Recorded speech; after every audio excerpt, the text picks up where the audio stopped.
Hello আমার সাকিবিয়ান ভাইরা বোনেরা, এখন আমরা এই ভিডিওটাতে দরদ নিয়ে কথা বলবো।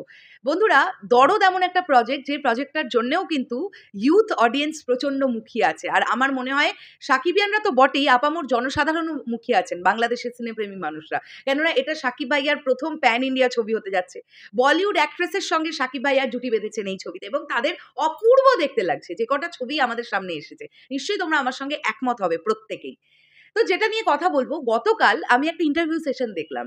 শাহরিয়ার নাজিম জয় দাদা, তিনি একটি ইন্টারভিউ নিচ্ছেন, আর ইন্টারভিউ নিচ্ছেন কার? এলিনা শাম্মী, যিনি দরদে একটি অত্যন্ত ইম্পর্টেন্ট ক্যারেক্টার প্লে করছেন। প্রিয়তমা ছবিতেও তিনি কাজ করেছেন চ্যানেল আয়ের তরফ থেকে। তোমরাও নিশ্চয়ই দেখেছো অনেকেই সেই ইন্টারভিউ। প্রথমত তো এলিনা শাম্মীজি সাকিব ভাইয়াকে ভূয়সী প্রশংসা করলেন। আমি একটা জিনিসই দেখি, যে সাকিব ভাইয়ার যারা কো আর্টিস্টরা থাকেন, তারা একবার কাজ করে আসার পরে সাকিব ভাইয়ার সম্পর্কে প্রত্যেকে প্রশংসায় পঞ্চমুখ হয়ে যান।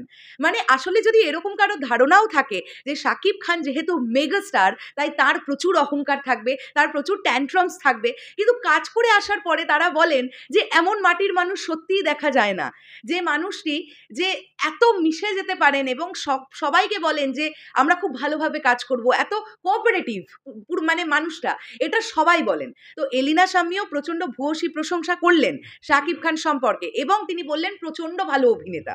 এটা তিনি প্রিয়তমার সময় থেকেই বলেছেন। তিনি প্রিয়তমার সময়ের একটা ছোট্ট ইনসিডেন্টও শেয়ার করলেন, যে এত ভালো তিনি স্ক্রিন প্রেজেন্স, তার এত ভালো অভিনয় করেন।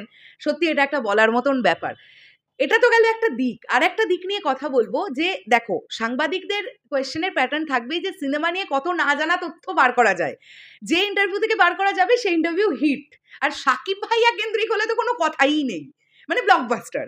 সেখান থেকে দাঁড়িয়ে এলিনা শাম্মীকে শাহরিয়ার নাজিম জয় দাদা প্রচণ্ডভাবে চেষ্টা করেন যে দরদের গল্পটা যদি কিছু ছোট ছোট করেও হিন্ট দেওয়া যায়। দরদের গল্প কারোর কাছ থেকে বের করা যাচ্ছে না। মানে দরদের গল্পটা ইটসেলফ এতটা স্ট্রং। এলিনা শাম্মী বলছেন যে এটা একটা রোম্যান্টিক থ্রিলার। এটা যে রোম্যান্টিক থ্রিলার, এটা তো আমরা সবাই জানি। এটা একটা রোম্যান্টিক সাইকো থ্রিলার, এটাও আমরা সবাই জানি। বাট গল্পের প্যাটার্ন কি হবে, স্টোরিটা কি সিনেমাটার, কেউ বলছেন না। তার মানেই গল্পটা প্রচণ্ড স্ট্রং, এবং এক ফোঁটাও বললে হয়তো গল্পের আঁচ বেরিয়ে যেতে পারে। তাই প্রচণ্ড চেপে তারা ইন্টারভিউ দিচ্ছেন, ডেফিনেটলি তাদের ক্রেডিট দিতে হবে। আর এছাড়াও ইন্ডিয়ায় কাজ করার উনি এক্সপিরিয়েন্স, এর আগেও আমি দেখেছি ওনাকে দু একটা ইন্টারভিউতে বলতে, উনি আবারও বললেন ওনার খুব ভালো লেগেছে ইন্ডিয়াতে কাজ করে, বেনারসে কাজ করে। উনি বলছেন যে যে আর্টিস্ট হেয়ার করান, তিনি শুধু হেয়ারই করান।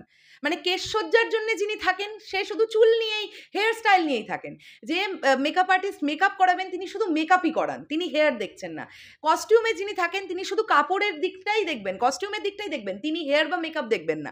তো এই যে ডিপার্টমেন্ট ওয়াইজ এই যে আলাদা আলাদা লোকজন, এবং উনি যেটা বলছেন যে কো আর্টিস্টদেরও সম পরিমাণ সম্মান দেওয়া, এটা উনি বারবার বলছেন। যে একজন হিরো হিরোইনের মাথাতেও যদি ছাতা ধরা হয়, তাহলে কো আর্টিস্ট একটা সিনে যারা শট দেবেন, তাদের প্রত্যেককে মাথায় মানে মাথার উপরে ছাতা ধরে ধরে নিয়ে যাওয়া, এই বিষয়গুলো তার ভালো লেগেছে। এবং আরও একটা বিষয় বলেছেন, পাংচুয়ালিটি।